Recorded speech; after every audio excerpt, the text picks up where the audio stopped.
Сәлем достар, мен жасым 26-да. Бірақ сонда да менің аса көпке пайда бола бастады. Ал мен соның келтіру үшін не істеп жүрмін, қандай массаждар жасап жүрмін көрсетемін. Бірінші кезекте ешқашан былай қарата тартуға болмайды. Ол қайтадан бүйтіп суқалады екен. Мен бұрында істеп жүрген болатынмын. Қазір басқа амалын таптым. Корейский актрисаға осылай 10 рет істейді. Одан кейін былайынан шығып кетіп тартады, осылай тартады. Осылай 10 рет. И мына жақтан былай 10 рет. И мынаны былай ыстырады екен да.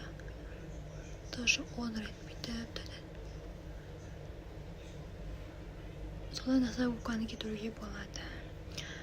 Сосын мен өзім ютубтан көріп алған 2 жаттығым бар. Мына 2 саусақты біріктіреміз да, бүйтіп ұстап тұрамыз. О, а деп отырамыз. Сонымен бітті.